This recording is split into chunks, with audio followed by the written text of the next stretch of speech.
पराम्बा जगदम्बा सती बैठी हैं, महादेव कथा कहना प्रारंभ करते हैं कैलाश में, और तभी विमानों का आगमन होता है। सती पूछती हैं, तब पता चलता है कि पिता के यहां एक उत्सव चल रहा है जिसमें सती को निमंत्रण नहीं है। सती कहती हैं कि पिता के यहां, मित्र के यहां, गुरु के यहां तो बिना बुलाए जाना चाहिए। महादेव कहते हैं अच्छी बात है, बिना बुलाए जाना चाहिए, पर यह बात याद रहे वहां जाकर के यदि विवाद होता हो तो नहीं जाना चाहिए। हमें पता है कि हमारे जाने से, हमारी उपस्थित होने से वहां विवाद हो जाएगा, तो फिर क्यों जाना। लेकिन बहुत समझाया, सती नहीं मानी। अब सती का भी स्वभाव ऐसा माताओं का रहता ही है कि पति में और पिता में ज्यादा दिन कलेश रहे ना, मैं बीच में आके कुछ सुलह करवाऊं।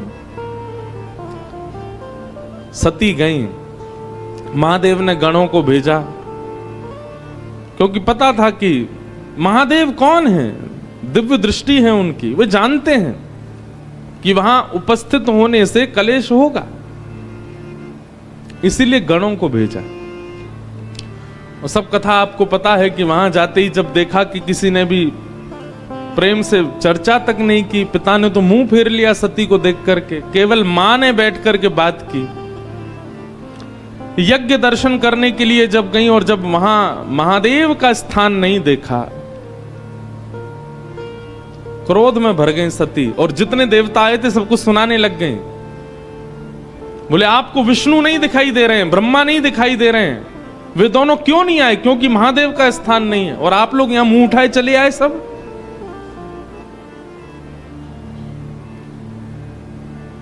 लोग कहते हैं कि सती ने यज्ञ कुंड में प्राण त्यागे नहीं। मानस जी में गोस्वामी जी कहते हैं कि श्री सती ने महादेव के अपमान को देख अपनी योगाग्नि से ही अपने देह का त्याग कर दिया।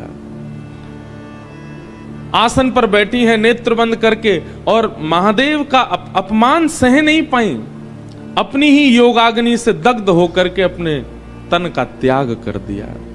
और करना ही था, क्योंकि महादेव त्याग जो कर चुके हैं सती का, अब स्वीकार तो करेंगे नहीं। तो सती ने भी गांठ बांधी है कि अब इस तन से तो मुझे स्वीकार करेंगे नहीं, अब दूसरा तन ही धारण मुझे करना पड़ेगा। पर योगाग्नि से अपने शरीर को त्याग रही हैं सती, और उस समय हरि से प्रार्थना कर रही हैं, मुझसे अपराध बना, महादेव प्राप्त करने के बाद भी मैं महादेव के स्वरूप को समझ नहीं पाई, उनके अनुरूप बन नहीं पाई। हे हरि, आप केवल, आपके शास्त्र कहते हैं अंते यामति सा गति, अंत में जो मांगो, अंत में जो सोचो वो मिलता ही है। मैं केवल आपसे एक वरदान मांगती हूं, क्या? जन्म जन्म शिव पद अनुराग। शिव को पति रूप में नहीं मांगा, शिव को गुरु रूप में नहीं मांगा, शिव के चरणार बिंदों के प्रति अनुराग मांगा।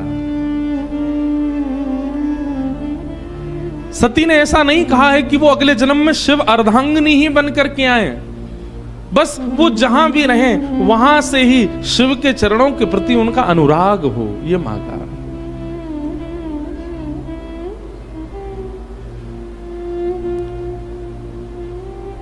देखते ही देखते यज्ञ के मध्य में पंचाग्नि प्रकट हो गई और सती ने अपने तन का त्याग कर दिया। गण दौड़े दौड़े गए, जाकर के महादेव को जैसी बताया।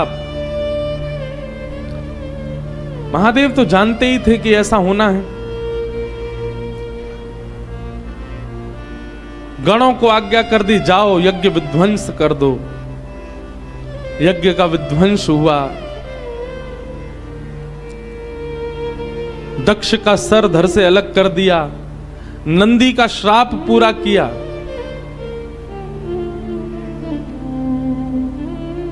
भगवान ने आकर के यज्ञ की रक्षा की।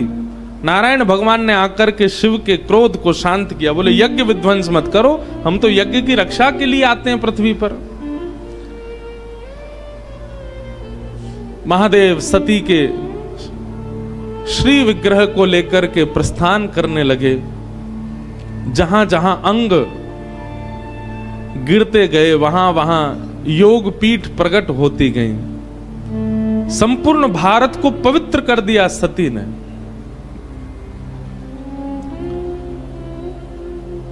इस प्रकार श्री सती मैया महादेव के चरणों में विलीन हो गई और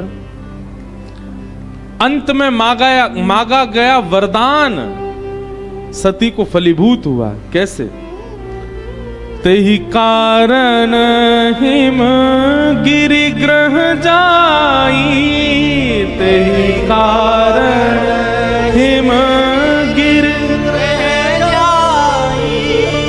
जनमी पार्वती तन पाई, जनमी पार्वती तन पाई।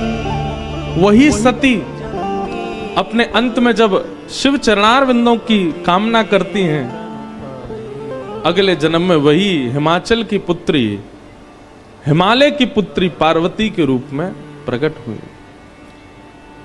पराम्बा जगदम्बा श्री पार्वती मैया की, श्री पार्वती जी का प्रादुर्भाव हुआ। जब ते उमा शैल ग्रह जाई, जब ते उमा शैल ग्रह जाई, सकल सिद्धि संपत्ति तह छाई, सकल सिद्धि संपत्ति तह छाई। जहाँ तहाँ मुनि न सुआश्रम कीन्हे, जहाँ तहाँ मुनि सुआश्रम कीन्हे, उचित मास हिम भूदर दीने, उचित मास हिम भूदर दीने, उचित वास हिम भूदर दीने, वास हिम भूदर दीने। जब ते उमा शैल ग्रह जाई, जब ते उमा शैल ग्रह जाई, सकल सिद्धि संपत्ति तह छाई, सकल सिद्धि संपत्ति तह छाई। बहुत विशेष बात, पार्वती जी के हिमालय में प्रकट होते ही हिमालय का स्वरूप बदलने लगा। हमारे घर में संतान के आने पर घर का व्यवहार, घर का स्वभाव, घर के जनों के मन की स्थिति से पता चलता है कि बालक कैसा है। घर में बालक उत्पन्न होते ही माता पिता के मन में होता है कि अब हम कहीं घूमने जाएं, कुछ ऊधम मचाएं, कुछ उपद्रव करें या कुछ संसारी कामनाओं के प्रति रुचि बढ़ती है, तो कहीं ना कहीं बालक संसारी ही है। लेकिन जिस बालक के उत्पन्न होते ही मन में भाव आए अब रामेश्वरम चलें, अब तो बद्रीनाथ चलें, थोड़ा वृंदावन होके आए, काशी विश्वनाथ प्रणाम करके आए, संत जनों को घर पर बुलाएं, घर बुला करके पधरामनी करवाएं, घर में सुंदरकांड का पाठ कराएं, रामचरितमानस कराएं, बालक के उत्पन्न होते ही ऐसी विचारधारा प्रकट होने लग जाए तो समझ जाना कि भगवत भक्त ही है, क्योंकि उसके आते ही सबकी विचारधाराएं परिवर्तित हो रही हैं। पार्वती जी के हिमालय में प्रकट होते ही, ये हिमालय जहां संतों का निवास अति बताया जाता है, हमें दिखता नहीं है पर हिमालय में लाखों संत रहते हैं, गिरी कंदरा में रह करके भजन कर रहे हैं। ये कब से प्रारंभ हुआ? जब से पार्वती जी का वहां प्रादुर्भाव हुआ। ऐसी योजनाएं बनने लगी कि वहां भोगी व्यक्ति रह ही नहीं सकता। हिमालय में भोगी व्यक्ति नहीं रह पाएगा, हिमालय में तो योगी ही रह सकता है। और इन योगियों को अपने योग साधना के लिए अनुकूल हिमालय कब से लगने लगा? जब से पार्वती जी का प्रादुर्भाव हुआ।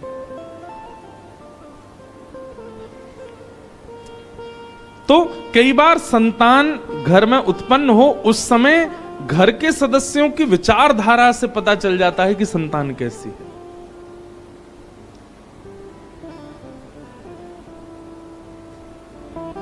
पार्वती जी का प्रादुर्भाव हुआ। आहा, सब जगह समाचार पहुंच गया, पर्वतराज हिमालय की पुत्री ने जन्म लिया है। संत जन हिमालय पर जाकर के अपने अपने डेरा जमाने लगे, शुभ संकेत होने लगे, सब जगह भजन साधना आदि सब योग बल प्रारंभ होने लगा। नारद जी महाराज को जब ये समाचार पड़ा कि हिमालय के यहां पुत्री ने जन्म लिया है, नारद जी पहुंचे और हिमालय ने खूब स्वागत किया, सत्कार किया, संत पधारे।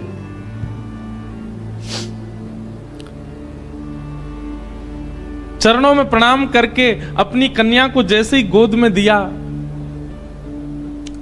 पूछा, महाराज इस कन्या के विषय में कुछ बतलाइए, ये कन्या कैसी होगी, इसके गुण बताइए, इसके बारे में कुछ कहिए ना।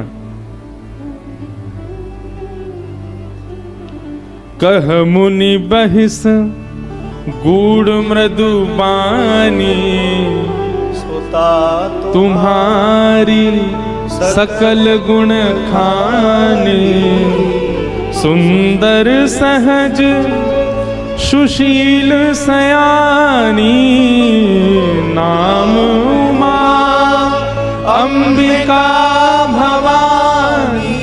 आपने महादेव के दर्शन किए यहाँ रामेश्वर भगवान के, और रामेश्वर भगवान के दर्शन करने के बाद आपने पार्वती जी का दर्शन किया। यहां पार्वती जी चतुर्भुज रूप में खड़ी है, चतुर्भुज रूप में विराजमान है। हमारे एक पंडित जी बोले, नारायण भगवान यहां क्यों खड़े हैं? मैंने कि नारायण नहीं है, पार्वती जी हैं चतुर्भुज रूप में। यहां पर भी विवाह उत्सव। एक बार मुझे याद है, मैंने शायद पिताजी की कथा में आया था 2011 में, तब मैंने यहां कोई उत्सव दर्शन किया था। तब इतनी भीड़ नहीं थी यहां रामेश्वरम में, इतनी व्यवस्था भी नहीं थी और इतनी भीड़ भी नहीं थी। ये पीछे वाला जो द्वार है, यहीं से ही भीतर प्रवेश कर जाते थे हम तो, और घूमते घामते दर्शन भी कर लेते थे। और वो भी कथा भी दिसंबर जनवरी में ही हुई थी। ये मौसम है, ये इसी समय भीड़ आती, तब भी इतनी भीड़ नहीं थी। तब हमने यहां पर पालकी में महादेव जाते हैं सज धज के, दुल्हा बन के, ऐसे कुछ देखा तो था, मुझे याद नहीं है वो क्या था। या ऐसा था कि रात्रि में शयन के लिए पार्वती जी के कक्ष के पास महादेव जाते हैं सज धज के पालकी में बैठ करके। पार्वती जी का दर्शन कितना मंगलमय है यहाँ पर भैया। ये पराम्बा है, जगदम्बा है। अब यहाँ पर गोस्वामी जी ने नाम दे दिया, नाम उमा अंबिका भवानी। ये भवानी है, पूरे विश्व की मैया हैं, उनको प्रणाम करो, वंदन करो। सब लक्षण संपन्न कुमारी, होई संतत पियहि प्यारी। आपकी इस लाली में सारे गुण हैं, सर्वगुण संपन्न है आपकी कन्या। और सबसे विशेष गुण पर प्रकाश डालते हुए नारद जी महाराज कहते हैं, आपकी जो ये लाली है ना, ये ब्याह के बाद अपने पति की अति प्रिय होगी। इनके जो पतिदेव होंगे वो इनसे बहुत प्रेम करने वाले होंगे, इसलिए आप बिल्कुल चिंतित मत होइए। आपकी लाली में सारे गुण ही गुण हैं। हिमालय महाराज बोले, आप तो गुणी गुण बताते जा रहे हो, कोई अवगुण नहीं है क्या? बंधु एक बात बहुत ध्यान से सुनो, सब लोग इधर देखो। पृथ्वी पर यदि आप जन्मे हो तो यह बात निश्चित है कि आपके अंदर अवगुण होगा ही होगा। चाहे वो कोई वक्ता हो, चाहे वो कोई मठाधीश हो, चाहे वो कितना भी बड़ा वेदज्ञ हो, चाहे वो कितना भी बड़ा नेता हो, चाहे कोई भी क्यों ना हो, इस संसार में यदि हम घूम रहे हैं, जन्म लेकर के विचरण कर रहे हैं, इस गुरुत्वाकर्षण में हम लोग चिपके हुए हैं, तो इसका मतलब ये निश्चित है कि हमारे अंदर अवगुण है। कोई सर्वगुण संपन्न नहीं है इस संसार में, सबके अंदर अवगुण होते हैं। गुण ज्यादा होते हैं तो स्वर्ग में रहा जाता है। अगर हम लोग अवगुण रहित हो जाएं, हमारे सारे अवगुण नष्ट हो जाएं, तो पृथ्वी का गुरुत्वाकर्षण हमको पकड़ नहीं पाएगा, हम उड़ने लगेंगे आकाश में।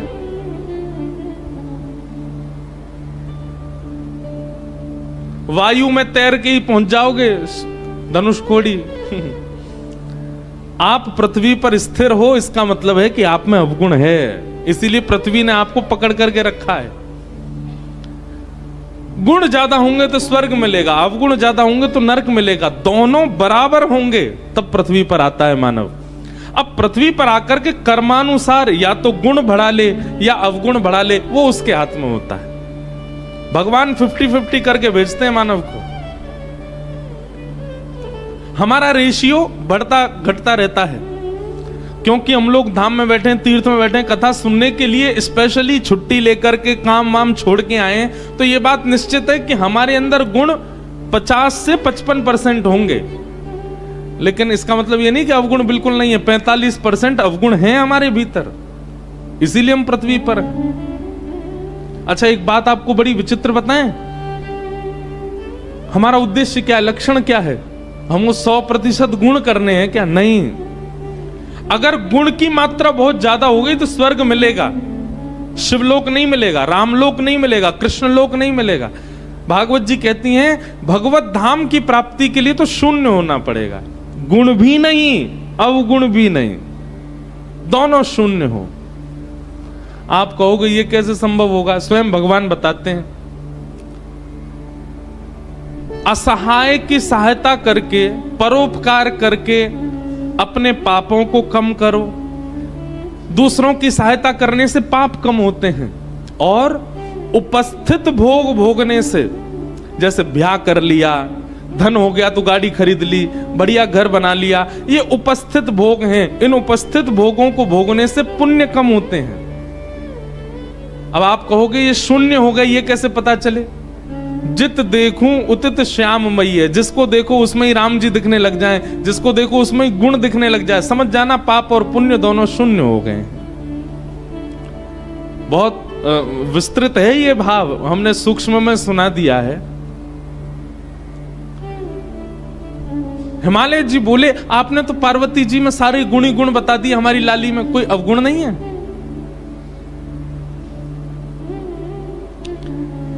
तब नारद जी महाराज कहते हैं, सैल सुलक्षण स्तुता तुम्हारी, सुनहु जे अब गुण दोई चारी। 2-4 अवगुण हैं, सुन लीजिए। बोले क्या?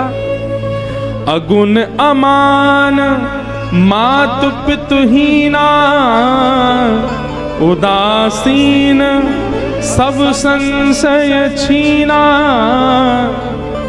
जोगी जटिल अकाम मन लगन अमंगल वेश, अस स्वामी एहि कह मिलहि परिहस्त असिरेख। हमने आपकी लाली की हस्तरेखा देख करके 2-4 कुछ अवगुण हैं, उनको मैंने पढ़ लिया। आप कह रहे हैं तो मैं आपको बता देता हूं। हिमालय महाराज, नैना देवी थोड़े से संकोच में आ गए, बोले बताइए भगवान। बोले अगुण अमान मातु पितहीना, उदासीन सब संशय छीना। आपकी लाली का जिनसे ब्याह होगा वो कैसे होंगे? बोले अगुण, उनमें कोई गुण नहीं होगा, सारे गुणहीन। जैसे गुण किसे कहते हैं? हमारे दामाद जी बड़े सरल हैं, हमारे दामाद जी बड़े अच्छे हैं, हमारे दामाद जी बड़े बुद्धिमान हैं, हमारे दामाद जी बड़ा मीठा बोलते हैं, ये सारे दामाद के गुण हैं। आपके जो दामाद जी होंगे वो अगुण होंगे, उनमें कोई गुण नहीं होगा। आप किसी दूसरे से कह नहीं सकते कि हमारे दामाद जी में ये गुण है, अगुण। और अमान, मान रहित होंगे। कभी अगर दामाद जी आए और आप उनका स्वागत सत्कार नहीं करो तो उनको बुरा नहीं लगेगा, क्योंकि वो अमान हैं, वो मान रहित हैं। और तीसरी बात तो ऐसी बताई कि महाराज मैना देवी तो अपने छाती पे हाथ रख के बैठ गई। बोले क्या? मातु पितहीना, आपके जो दामाद जी हैं उनके माता पिता नहीं हैं। आपके जो दामाद होंगे, मतलब आपकी लाली के सास ससुर नहीं होंगे। आज की कन्या होती तो खुश हो जाती, आज की कन्या होती तो बड़ी प्रसन्न हो जाती, बढ़िया हमारे सास ससुर ही नहीं है, केवल पति देव हैं। लेकिन नैना देवी बोली, ये कैसा बेटा? बोले फिर ये इसका जन्म कहां से हुआ? बोले कि पूरे विश्व को यही जन्म देते हैं, आपके जो दामाद जी होंगे इनको कोई जन्म नहीं देता। मात पितहीना उदासीन सब संशयहीना। उदासीन है, अंतर्मुखी, इसको अंग्रेजी में कहते हैं इंट्रोवर्ट। अपमान सम्मान इनसे कोई, बहुत सम्मान कर दो तो प्रसन्न हो जाए ऐसा भी नहीं है, अपमान कर दो तो बुरा मान जाए, नहीं, कुछ नहीं। दाल रोटी खिला दो तो भी राजी, कुछ मत खवाओ भूखे रखो तो भी राजी। ऐसे उदासीन होंगे आपके दामाद जी। जोगी जटिल अकाम मन नगन अमंगल भेष। नारद जी को इतना सच भी नहीं बोलना था, पहले ही डरा दिए माता पिता इतने। बोले कैसे होंगे? बोले जोगी जटिल। जटिल किसको कहते हैं? बोले बिल्कुल जड़ के भांति जो होता है। अकाम मन, बोले काम दूर दूर तक स्पर्श नहीं करेगा उनको। अकाम मन, कोई कामना नहीं होगी उनके मन में। जिनकी नगरी में आप बैठे हो उनके गुण सुन लीजिए। अकाम मन और नगन अमंगल भेष। सब लोग सावधानी से सुनो। बोले कैसे होंगे जिनसे इनका ब्याह होगा? बोले नग्न। वस्त्र पहना दो तो ठीक, नहीं पहनाओ तो कोई बात नहीं। अमंगल भेष। एक कथा हम एक महात्मा जी से सुन रहे थे।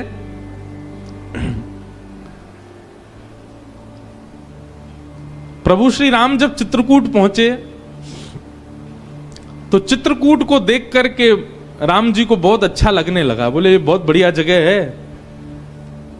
लक्ष्मण जी से कहा, लक्ष्मण जी तुम जाओ, जाकर के यहाँ कोई राजा हो या इस नगर के कोई स्वामी हो, उनसे एक बार परमिशन ले लो कि हम यहाँ रह लें, और अगर वो कह दें कि रह लो तो कैसे रहना है, उसका कुछ नियम हो तो बता दें।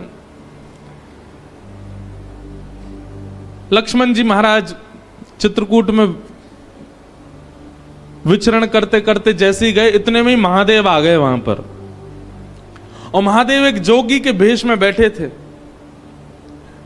और दूर दूर तक तो कोई मानव दिखा नहीं। लक्ष्मण जी ने जैसे ही महादेव को देखा तो महादेव को देख करके उनको लगा, वो पहचान नहीं पाए कि महादेव हैं, उनको लगा कोई मानव दिखा तो। दूर से उन्होंने कहा, सीताराम, इस चित्रकूट नगरी में रहने के क्या नियम है, कृपा करके हमें बता दीजिए। तो वर्णन करते हैं कि महादेव अपनी जीभ निकाल करके और अपने गुप्तांगों को पकड़ करके नृत्य करने लगे, उछल उछल करके। लक्ष्मण जी देख करके भयभीत हो गए। बोले कि भैया जी कैसा व्यक्ति है? हमने तो इनसे पूछा कि यहाँ कोई नगर वासी हो तो बताओ, उसके बारे में कुछ बताओ। ये कैसे जीभ पकड़ करके और अमंगल स्थान का स्पर्श करके नृत्य कर रहे हैं हमारे सामने? लक्ष्मण जी को क्रोध तो आया कि थोड़ा हम कुछ लड़ाई झगड़ा कर लें, मारपीट करें, इस प्रकार से हमारा अपमान कर रहे हैं। पर उन्होंने सोचा कोई नहीं, राम जी से जाके एक बार बता दे। दौड़े दौड़े लक्ष्मण जी आए। बोले पूरे नगर में कोई तो मिला नहीं हमको, एक जोगी मिला। राम जी बोले अच्छा, तो जोगी ने क्या किया? बोले हमने उससे पूछा कि भैया ये नगर में कौन, यहाँ के राजा, यहाँ रहने का क्या नियम?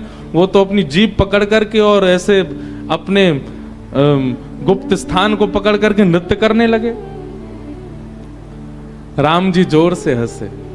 लक्ष्मण जी को हृदय से लगा के बोले, अरे तुमने साक्षात महादेव का दर्शन किया है। साक्षात महादेव है, उनके रूप को पहचानना बहुत मुश्किल है। बोले महादेव थे तो इस प्रकार से कौन नृत्य करता है? राम जी बोले, भैया तुम समझे नहीं, समझदार को इशारा काफी। वो इशारा करके बता रहे थे। उन्होंने कहा कि इस नगरी में यदि रहना है तो सबसे पहले जीभ पकड़ी। बोले वाणी वेगम, अपनी जीभ को वश में रखना, रसना को वश में रखना, ज्यादा बहुव्यंजन पाने की इच्छा मत रखना। जीभ पकड़ करके उन्होंने वह बताया। और दूसरी उन्होंने हमको आज्ञा की है कि भाई वनवासी बने हो, वन में रहने के लिए आए हो, तो अपने काम पर भी विजय प्राप्त कर लेना। इन दो चीजों पर विजय प्राप्त करके वन में रहा जा सकता है, ये संकेत किया है उन्होंने लक्ष्मण। तुम समझ नहीं पाए। लक्ष्मण जी तो बड़े भाव लोग, बताओ महादेव सामने आए, मैं उनको पहचान भी नहीं पाया। राम जी ने दूर से सुनकर के बता दिया कि वो महादेव हैं। तो ऐसे हैं महादेव।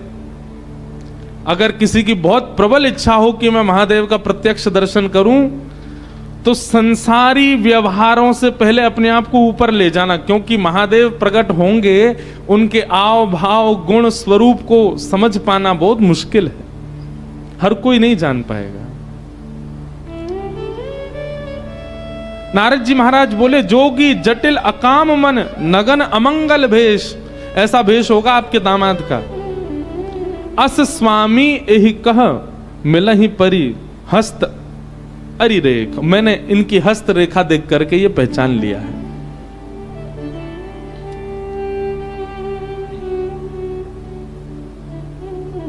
नैना देवी, हिमालय महाराज तो बिल्कुल नेत्रों में आंसू आ गए। ऐसी सुकोमला, ऐसी प्यारी पुत्री, और उस पुत्री के लिए ऐसा वर बता रहे हैं।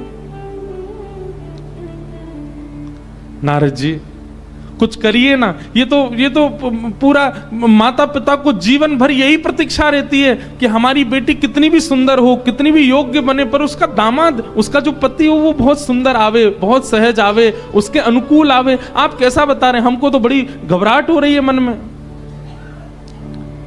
तब नारद जी महाराज बोले, इसका एक उपाय हो सकता है। क्या?